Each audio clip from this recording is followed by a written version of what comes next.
किसान साथियों नमस्कार। Mango science and research YouTube channel में आपका स्वागत है। किसान साथियों, पिछले 2 वीडियो से हम लोग बात कर रहे थे कि ultra high density mango design कैसे करते हैं। इसका पार्ट 1 और पार्ट 2 हमने ऑलरेडी अपलोड किया है, आप उसको देख सकते हो। पिछले 2 वीडियो में हमने बताया था कि अल्ट्रा हाई डेंसिटी आज की ज़रूरियात है, आज की डिमांड है, उसको क्यों सिलेक्ट करना है, प्रोडक्टिविटी को कैसे बढ़ाते हैं। कुछ कंट्री ऐसे हैं वर्ल्ड में जो सिर्फ डिज़ाइन को चेंज करके अपना प्रोडक्शन 4 गुना कर दिया है, तो क्यों सिलेक्ट करना है वो हमने पार्ट 1 में दिखाया था। उसकी जो राइट डिज़ाइन क्या है, कुछ लोग लगाते हैं 12x3, कोई 10x3 लगाते, कुछ ये लगाते, वो लगाते हैं, लेकिन आपको कौन सी डिज़ाइन पे प्लांट लगाना है, कितना डिस्टेंस रखना है प्लांट टू प्लांट, और लाइन टू लाइन कितना डिस्टेंस रखा है, उसके अंदर सनलाइट का क्या महत्व है, जब उसकी झाड़ की बेयरिंग हैबिट क्या होती है, वो सब हमने बताया था पार्ट 2 के अंदर। अब हम इसमें देखेंगे कि पार्ट 3 के अंदर कि उसको कौन से हिसाब से ट्रेनिंग किया जाता है। पहले तो ये समझिए कि ट्रेनिंग और प्रूनिंग क्या चीज़ है। ट्रेनिंग यानी प्लांट को एक निश्चित आकार देना है कि हमने जो पौधा लगाया है उसको हम पेड़ की शक्ल में कैसे डाल सकते हैं, उसको ट्रेनिंग बोलते हैं। और प्रूनिंग कि हमने एक बार उसको पेड़ बना लिया, उसी डिज़ाइन को हम लाइफ टाइम मेंटेन करते हैं, उसको जो बोलते हैं उसको प्रूनिंग बोलते हैं। तो ट्रेनिंग और प्रूनिंग दोनों शब्द अलग अलग है। अगर अच्छा फलन लेना है, अगर अच्छी मैंगो का प्रोडक्शन लेना है, तो आपको प्रूनिंग और ट्रेनिंग दोनों करना अति आवश्यक है। ट्रेनिंग है वो बिगिनिंग स्टेज से होती है, जहाँ से आप पौधा लगाते हो वहीं से आपकी ट्रेनिंग शुरू होती है। ट्रेनिंग पौधा लगाने के बाद तुरंत आपको 2-3 महीने के अंदर उसको एक निश्चित आकार देना पड़ता है।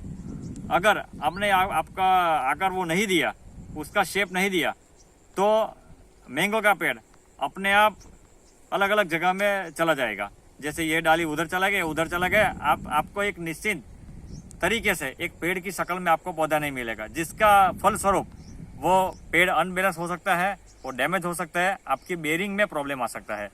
तो वर्ल्ड में डिज़ाइन है, वो डिज़ाइन बेयरिंग के हिसाब से होती है। मैंगो का जो बेयरिंग है बेटी, उसके हिसाब से उसका डिज़ाइन किया गया है, और डिज़ाइन के अकॉर्डिंगली उसका प्रोडक्शन डिज़ाइन है। अभी हम अब देखेंगे जो ट्रेनिंग के अंदर उसके कुछ शब्द हैं उसको भी समझना ज़रूरी है। जैसे हेड, भाई हेड किसको बोलते हैं, हेडिंग हाइट किसको बोलते हैं, स्कैफोल्ड ब्रांच किसको बोलते हैं, और स्कॉच एंगल किसको बोलते हैं। ये 4 अति महत्व के जो शब्द है।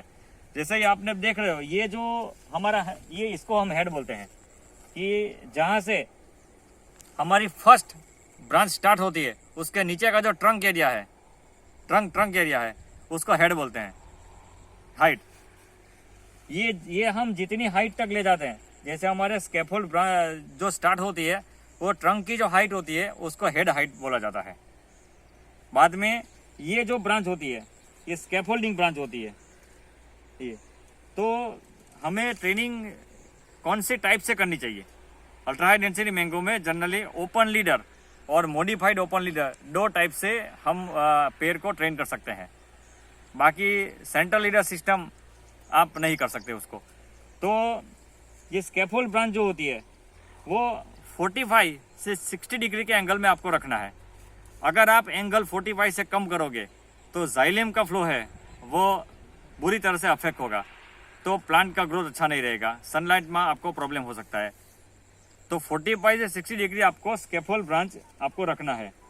हेड हाइट है वो 45 सेंटीमीटर से 60 सेंटीमीटर तक आपको मेंटेन करना है, क्योंकि आप जब 2 मीटर पे पेड़ लगाओगे, हमने अगले वीडियो में बताया था पार्ट 2 के अंदर कि 2 मीटर पे क्यों लगाना है, क्योंकि ये प्लांट अगर 8 फीट की हाइट पे पहुंचता है और 1 मीटर उसको चौड़ाई होती है, यानी कि दो प्लांट आपस में 1-1 मीटर पे इकट्ठे हो जाएंगे, 1 मीटर ये साइड और 1 मीटर ये साइड, 2 स्क्वायर मीटर का आपका जब कैनोपी बनेगा, तो प्लांट के पास 300 से ज़्यादा ब्रांच हो सकती है। वो कैसे होती है, जैसे आपने फर्स्ट ये आपका ट्रंक हो गया, इसमें से आपने 3 बनाई या 4 बनाई, मान लीजिए कि 3 बनाते हैं, तो 1 into 3, 3 into 2, 2 into 3, यानी पहले साल में आप 18 ब्रांच डेवलपमेंट करोगे। अगर कोई ब्रांच खराब हो जाती है तो मिनिमम 14 ब्रांच करोगे और मैक्सिमम 18 तक आप जा सकते हो। दूसरे ईयर में 18 में से फिर 3 होगा और उसमें से फिर 3 होगा, यानी 162 ब्रांचेस आपके 2 साल के अंदर आपके पेड़ के ऊपर आपको देखने को मिलेगी। उसमें से कुछ 10% 20% कम भी करे तो 125 ब्रांच तो आपको मिनिमम आपका पेड़ को देखने को मिलेगी। तो 3 साल के बाद जब आपका पेड़ तीसरे साल के अंदर फलन के लिए आप रेडी करोगे, उस ईयर को आपको फलन नहीं लेना है, लेकिन आप रेडी करोगे तो आपके पास 3 साल के बाद 300 से ज़्यादा ब्रांच आपको फ्रूटिंग के लिए रेडी होगी। और हमारी जो बेयरिंग हैबिट है वो ओल्ड शूट एक्सटर्नल फ्रूटिंग है, यानी आप 5वें जनरेशन के ऊपर की ब्रांच आपने डेवलपमेंट कर ली है तो सभी ब्रांच के ऊपर आप फूल ला सकते हो। इसीलिए 1x2x3 यानी 18 ब्रांचेस, दूसरे साल में 18x3x2 या 18x3x3 यानी कि 125 से 162 ब्रांचेस है। और तीसरे साल के अंदर आप मोर देन 250 से 300 के ऊपर ब्रांच आप डेवलपमेंट कर सकते हो। और जब ये पूरा प्लान डेवलपमेंट हो जाएगा तब उसकी हाइट 7 से 8 फीट तक रहेगी और चौड़ाई टोटल 2 स्क्वायर मीटर का आपका जो राउंड अप शेप रहेगा। तो ये अल्ट्रा हाई डेंसिटी में एग्जैक्टली डिजाइन है। जब ये प्लांट हमने 4 मीटर का डिस्टेंस आपको बोला था 3x2 और 4x2 में, अगर 4 मीटर आप रखते हो तो ये 2 लाइनों के बीच आपका 2 मीटर का गैप रहेगा, जिसमें सनलाइट आपका आएगा, प्लांट में कोई डिसीज नहीं आएगा। 30% सनलाइट वो प्लांट के ऊपर रिफ्लेक्ट होगा, तो आपको सनलाइट का पूरा बेनिफिट मिलेगा, डिसीज नहीं आएगा। सनलाइट के बिना आप किसी भी प्लांट का आप ग्रोथ नहीं कर सकते। जैसे आपने नज़दीकी प्लांट लगा लिया, जैसे आपने 3 फुट पे प्लांट लगा लिया, तो 3 फुट का प्लांट जब बढ़ेगा तो उसके पास 1.5 फीट जगह है, 1.5 फीट के बाद दूसरा प्लांट आ जाएगा तो वो कैनोपी एक दूसरे के ऊपर ओवरलैपिंग हो जाएगी, जिसमें आपको काटना पड़ेगा। आप जितना काटोगे उतनी प्लांट की लाइफ आपको कम मिलेगी। तो सोच समझ कीजिए, उसका डिजाइन सिलेक्ट कीजिए। सबसे पहले आपको जब फार्म बनाना है तो सबसे पहले आपको फार्म का स्टडी करना है, पूरे वर्ल्ड का स्टडी करो। आप कौन कौन से प्लांट बनाए, उसमें डिजाइन कैसा है, उसका प्लांट डिस्टेंस कैसा है, उनका प्रोडक्शन कैसा है। जब 3 साल के बाद अब प्लांट प्रोडक्शन पे आएगा तो आपके पास कैनोपी कितना होगा और टोटल प्लांट की लाइफ आपको कितनी मिलेगी, ये आप तय करो, पेपर को देखो, स्टडी करो, उसके बाद आप प्लांट लगाओ।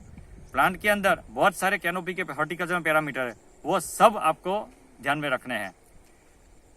तो किसान साथियों, आप देख रहे हो ये हमने हेडिंग हाइट रखा है 60 सेंटीमीटर। उसके बाद हमने ये 5 ब्रांच है, हम इसमें जो हटाएंगे और उसको 4 में कन्वर्ट करेंगे। तो फिर आप देखो ये जो लेंथ है वो हमने 1 फीट के आसपास या 3 इंटरनोड रखा है। इंटरनोड यानी 2 नोड के बीच का डिस्टेंस, तो 3 इंटरनोड यानी 1 फीट रखेंगे। बाद में हम उसको यहाँ से काटेंगे और यहाँ से टर्सरी सूट हम डेवलपमेंट करेंगे।